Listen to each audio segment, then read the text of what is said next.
Sleeping in space.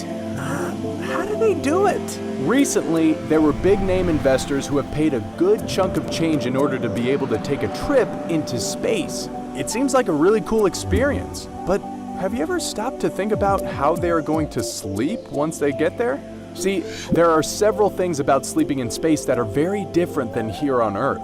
The big underlying issue is that there is no gravity in space. This poses problems that require some creative solutions. Keep watching to discover all of the things astronauts have to do in order to sleep in space. Since there is no gravity, there is no up or down, left or right, which means that sleeping on the wall, floor, or floating around somewhere in the middle of the room all feels the same. We know that this is hard to wrap your head around, but we have to know. Would you choose the wall, the floor, or maybe the ceiling?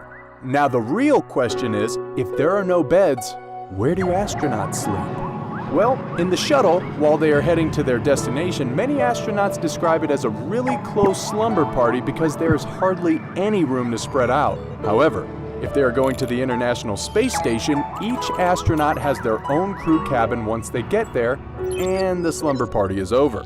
Let's give you a picture of what that cabin looks like. We promise, it's probably not what you think. First, picture the size of a phone booth. That's how much space they're working with. Each cabin is only equipped with a light, a vent for airflow, straps, a sleeping bag, and a laptop attached to the wall. This is to keep their sleep-wake cycle on track. It is important to have good sleep schedules in space because the body's natural sleep cycle gets all messed up when you're witnessing a new sunrise every 90 minutes. Though each astronaut is allotted at least 8 hours a day that they can sleep, most of them report only sleeping for about 6 hours because, in a weightless environment, the body tires less and replenishes easily.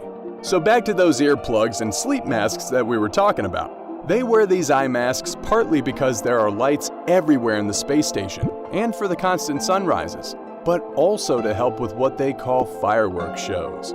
Fireworks shows are cosmic bursts that you see with your eyes closed. Though a lot changes when you sleep in space, on the bright side, studies have shown that you get more REM sleep in space. That means that astronauts dream more in space than we do here on Earth.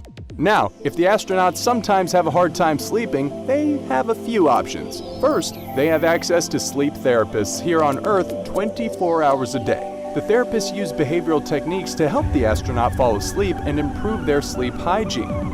Many over-the-counter medications are sent to space with the astronaut, but of course, sometimes over-the-counter medications don't work very well. In that case, the last resort is that they head to their pharmacy, which is a small collection of as-needed medications that might be helpful while up there.